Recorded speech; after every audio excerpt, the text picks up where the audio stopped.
नमस्कार दोस्तों, आज बात करेंगे कक्षा 12 सदिश। सदिश होता क्या है? तो यहाँ पे परिभाषा दी है, ऐसी राशि जिसमें परिमाण एवं दिशा दोनों हो और सदिश योग के नियम का पालन करें, सदिश राशि कहलाती है। तो सदिश योग के नियम का पालन क्या होता है? आप पूछेंगे सदिश योग का नियम क्या होता है? तो सदिश योग का नियम जैसे इसको मान लेते हैं 30 डिग्री, यहाँ पे 6, दूसरा है इसको मान लेते हैं 45 डिग्री।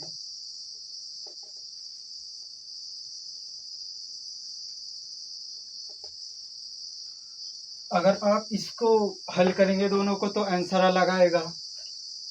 अगर इसको हल करते हैं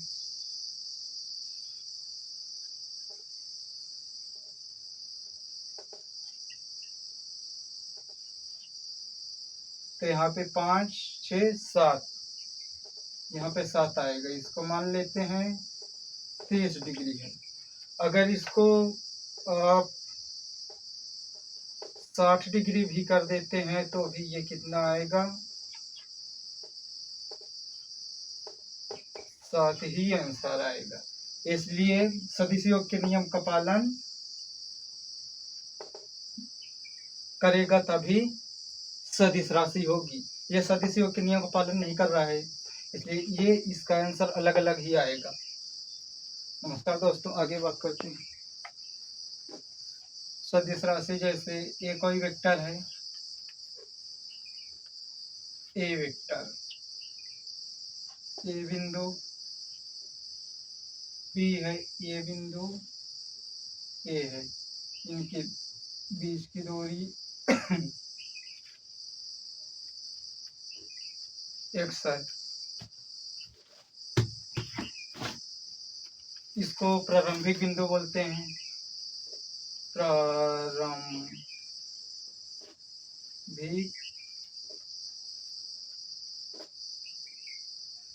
बिंदु, प्रारंभिक बिंदु इसको बोलते हैं। अंतिम अंतिम बिंदु, अंतिम बिंदु इसको पुच्छ भी बोल सकते हैं, पुच्छ। और इसको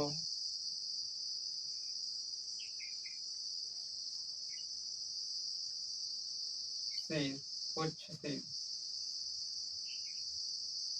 अब यहाँ पे आपको जानना है परिमाण क्या होता है। परिमाण परिमाण किसी सदिश के प्रारंभिक एवं अंतिम बिंदुओं के बीच की दूरी को परिमाण कहते हैं। जैसे किसी सदिश जैसे यह है एक सदिश है, यह है प्रारंभिक बिंदु और यह है अंतिम बिंदु। इनके बीच की जो दूरी है वही क्या कहलाएगा? परिमाण। इनके बीच की दूरी क्या है? एक्स है, यही क्या है? परिमाण है। अब यह कह रहा ऐसी राशि जिसमें परिमाण एवं दिशा दोनों हो और सदिश योग के नियम का पालन करे, सदिश राशि कहलाती है। इसमें दिशा है, हाँ है, ए से बी की तरफ दिशा है। परिमाण है, एक्स है, एक्स के दर पे कुछ भी हो सकता है, 20, 30, 40, 2, 3 कुछ भी हो सकता है, इसलिए सदिश राशि है। नमस्कार दोस्तों, आगे बात करते हैं। अदिश अदिश राशि। अदिश राशि क्या होती है, बात करते हैं। इसकी परिभाषा है, ऐसी ऐसी राशि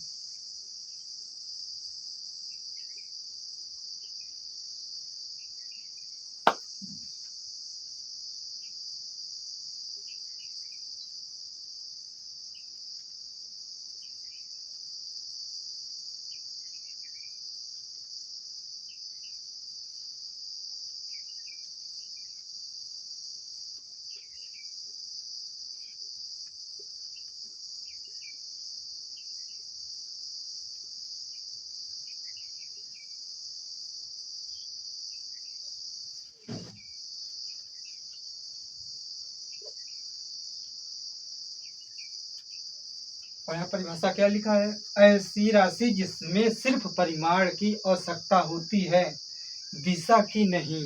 दिशा की आवश्यकता, कोई दिशा की आवश्यकता नहीं है, परिमाण की आवश्यकता होती है बस अदिश राशि में। जैसे ये कोई राशि है,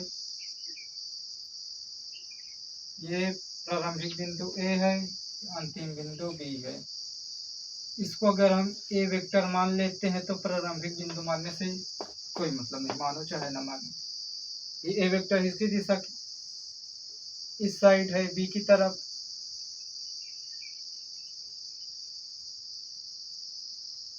ऐसे बी की तरफ है इसकी दिशा, और ये दूसरी सदिश ले लेते हैं, इसकी दिशा ए की तरफ है, बी सी ए की तरफ है। इसकी दिशा ए से बी की तरफ है, इसकी दिशा बी से ए की तरफ है। इसका परिमाण मान लेते हैं x है, और इसका भी परिमाण मान लेते हैं x है। और परिभाषा क्या कहती है, ऐसी राशि जिसमें सिर्फ परिमाण की आवश्यकता होती है, दिशा की नहीं, अदिश राशि कहलाता है। जैसे ये है, अब हम आपको यहाँ पे बता चुके हैं, जैसे दिशा से मतलब नहीं है, परिमाण से मतलब है। परिमाण समान होना चाहिए, जैसे ये 10 है तो ये भी 10 ही होना चाहिए, ये 5 है तो ये भी 5 ही होना चाहिए। दिशा चाहे जिस तरह को, दिशा से नहीं मतलब। अब यहाँ पे अदिश राशि के उदाहरण जैसे समय, और समय है, और दूरी है। दूरी में क्या दिशा परिभाषित है, ऐसे ऐसे ऐसे ऐसे जाता है, दूरी में दिशा परिभाषित है नहीं। दूरी को अगर कोई पूछता है कि दूरी की दिशा हाँ परिभाषित है, तो उसे कहो कि सिद्ध करके दिखाओ कि दूरी की दिशा कैसे परिभाषित है। तुम उसको दे दो ऐसे, उससे पूछो यहाँ से यहाँ तक जाओगे तो इसको क्या बोलेंगे, इसके बीच की दूरी को क्या बोलेंगे, दूरी बोलेंगे। इसमें दिशा परिभाषित है, पहले ऐसे गई, फिर ऐसे गई, फिर ऐसे गई, फिर ऐसे गई। दिशा परिभाषित है नहीं है, इसलिए ये अदिश राशि है दूरी। धन्यवाद दोस्तों, आगे बात करते हैं।